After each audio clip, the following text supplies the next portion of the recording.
शुभ सकाळ सर्वांना. रामकृष्ण हरी. आजच्या व्हिडिओमध्ये तुमच्या सगळ्याचं खूप खूप स्वागत आहे. अगदी मनापासून आजचा दिवस तुम्हाला मस्त मजेत आनंदात जाओ हीच माझ्या कानाच्या चरणी प्रार्थना. मग या महिन्यामध्ये लिंबाच्या पाल्याचा ज्यूस करून पितात. तुम्ही पिलं का नाही? काल हळद काढायला सुरुवात केली तर कालचा होता पहिला दिवस. कालच्या व्हिडिओमध्ये मी तुम्हाला दाखवलेला त्या व्हिडिओमध्ये आहे की ट्रॅक्टरनं हळद बेडं मोडायचे. ते माणसं हळद काढतात आणि नंतर मी जुनं येसलं त्या मुलीनं खूप छान असा डान्स केला. तर असं 6 घंट्याचा दिवस 6 मिनटामध्ये तुम्हाला किती दिसणार आहे, पण खरंच खूप कष्ट असतात. त्या मुलीच्या अंगात खरंच खूप छान अशी कला आहे आणि अशा कलेला वाव मिळाला पाहिजेत. पण शेतकऱ्याचे कष्ट आणि गरिबाची कला ही कोणाला दिसतच नाही. तुम्हाला काय वाटते मंडळी, बरोबर आहे का नाही? शेतकऱ्याचे कष्ट कधी कोणाला दिसतात का? किती शेतकरी कष्ट करतो उन्हात अनात. आता हळदीला तर 1 महिना कष्ट असतात. एवढे कष्ट करून त्याच्यावर किंमत टाकायचा सुद्धा अधिकार शेतकऱ्याला नसतो. यूट्यूबला चॅनल करायच्या अगोदर सगळ्याला सांगावं लागते की मी यूट्यूबला चॅनल कशासाठी करायले. तर मी तुम्हाला आज खरं सांगते मी यूट्यूबला चॅनल कशामुळे केलेलं आहे. यूट्यूबवरनं मी पाहिलं होतं की बऱ्याच ताई ऑनलाईन मसाला, मिरची पावडर आणि हळद विकत आहेत.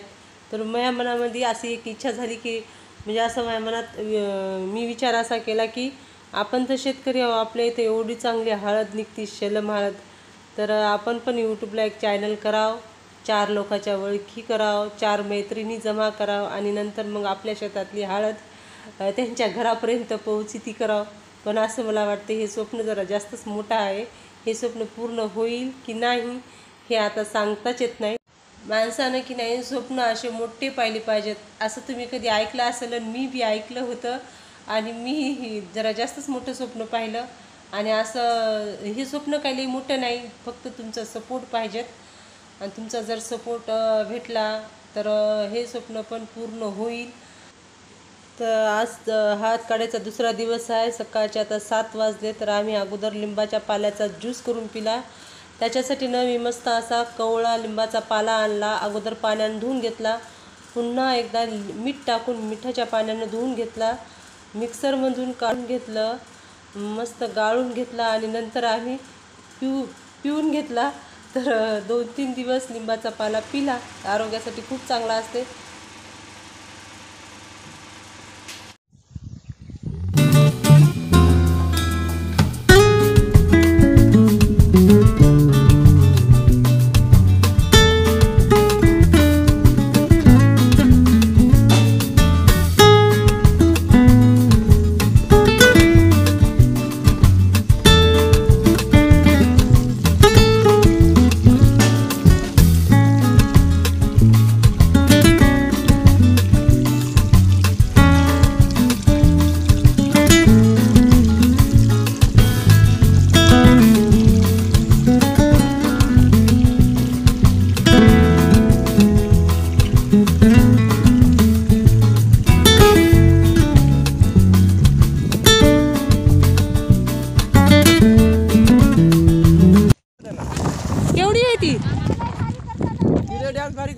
ती काय काम करत नाही का? ती आली ना, मी मामा मोठी आई.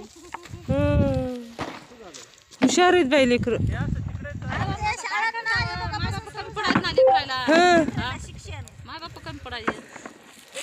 खरंच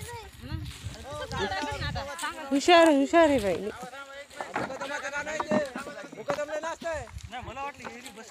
खूप छान केला तिने डान्स. आणि तिने काऊन बसली तिकडं?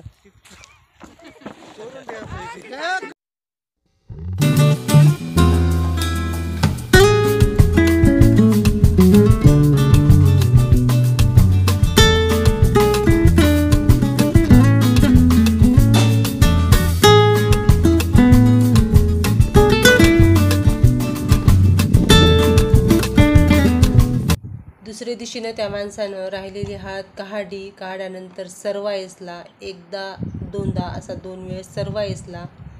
4 वाजले होते. नंतर मी घरी आले. घरी आल्यानं घरचे राहिलेले कामं केले आणि घरी आल्यानंतर ना घरातली कामं आवरले, दूध उकळायला ठेवलं होतं. उकळलेल्या दुधामध्ये 2-3 लिंबाचा रस टाकला, याचं केलं पनीर. तर एक वेळेस मला काढलेलं दूध होतं, पण पनीर खूप छान झालं होतं. घरचं पनीराची ना चवच काही वेगळी राहते आणि करायलाही अगदी सोपं राहतं आहे. उकळलेल्या दुधामध्ये लिंबाचा रस टाकायचा, दूध असं फुटलं ना त्याच्यामध्ये गाळून घ्यायचं कपड्यामध्ये आणि पिळून घ्यायचं आणि नंतर घट्ट बांधून फ्रीजमध्ये 1-1.5 तासासाठी जर ठेवलं ना तर घरच्या घरी मस्त असं स्वादिष्ट पनीर तयार होते. मी ना कधीही अशाच पद्धतीनं पनीर करते घरच्या घरी, तर खूप छान होतं आहे. तर तुम्ही पण एकदा अशा पद्धतीनं पनीर करून बघा. तर थोडंसं लालसर दिसू लागलं कारण याच्यावरली मी मलाई काढली होती. मलाई जर आपण नाही काढली तर खूप सुंदर पांढरं शुभ्र असं पनीर तयार होतं आहे. तर कट करून घेतलं तर एवढं मोठं पनीर झालं होतं. तर मी भाजी केली आणि पनीर चिली हे दोन्ही पण या पनीरमध्ये केलं. तर 1.5 लिटर दुधामध्ये एक भाजी झाली आणि पनीर चिलीसुद्धा. तर भाजी खूप छान झाली होती आणि पनीर चिली पण छान झाली होती. तर तुम्हाला आवडते का पनीरची भाजी, पनीर चिली हे कमेंटमध्ये सांगा. चला पुन्हा भेटू पुढच्या व्हिडिओमध्ये. व्हिडिओ आवडला असेल तर लाईक करा, जास्तीत जास्त शेअर करा आणि सगळ्यात महत्त्वाचं चॅनलवर जर नवीन असाल तर सबस्क्राईब करा. सर्वांना रामकृष्ण हरी. शुभरात्री.